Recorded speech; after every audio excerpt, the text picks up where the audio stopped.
DFA Online. News and events from different Philippine embassies and consulates around the world. DFA Online. Here on Radyo Pilipinas World Service. Good day, I am Win Peñano with today's DFA Online. The Department of Foreign Affairs or DFA says it is closely monitoring developments in the Middle East, assuring that no Filipinos have been reported injured amid recent incidents. The DFA says Iraqi authorities have extended airspace closures for 72 hours while land borders remain open to assist stranded foreign nationals. In Bahrain, dozens of Filipinos have safely crossed into Saudi Arabia with many set for repatriation, while in the United Arab Emirates, 50 stranded Filipino tourists were brought home through a chartered flight. The DFA is urging Filipinos in affected areas to remain vigilant, avoid restricted zones, and stay in contact with Philippine embassies for assistance and updates. DFA Online. Here on Radyo Pilipinas World Service. In our news, the Department of Foreign Affairs or DFA clarified the talks to amend a Memorandum of Understanding between the Philippine Coast Guard and the China Coast Guard are limited in scope. The DFA says the proposed changes aim to revive a joint maritime cooperation committee under a 2020 or 2016 agreement, serving mainly as a formal communication channel between the two sides. It emphasized that the agreement does not include sensitive operations such as joint patrols. The department added that the discussions are in line with the government's policy to maintain open communication with China while upholding Philippine sovereignty and rights under international law.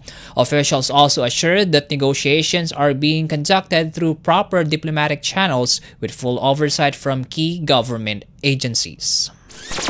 DFA Online. Here on Radyo Pilipinas World Service.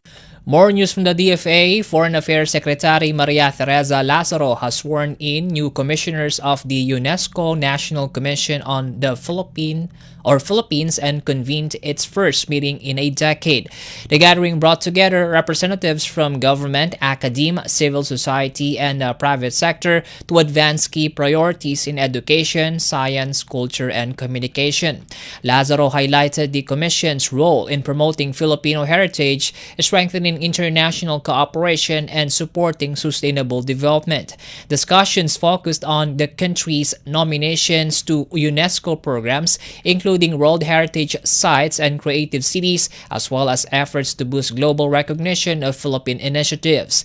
The meeting also coincided with the Commission's 75th anniversary and the Philippines' 80th year as a UNESCO member. DFA Online. Here on Radyo Pilipinas World Service. And news from the Philippine Service Post, the Philippine Consulate General in Chicago and the Philippine Trade and Investment Center in New York have launched the 2026 U.S. Business Mission to the Philippines. Held in Chicago, the event gathered business leaders and investors to discuss the country's economic outlook and investment opportunities ahead of the mission set for July. Experts highlighted the Philippines' strong economic fundamentals, investment-grade ratings, and improving business environment for foreign investors. The mission will include visits to key growth areas such as Manila, Clark, Subic, and Palawan, featuring business meetings and engagements with government and industry partners. Officials say the initiative aims to strengthen economic ties between the Philippines and the United States. DFA Online. Here on Radyo Pilipinas World Service. And that wraps up today's DFA Online. For Radyo Pilipinas World Service, I am Win Peñano. Good day. DFA Online. News and events from different Philippine embassies and consulates around the world. DFA Online. Here on Radyo Pilipinas World Service.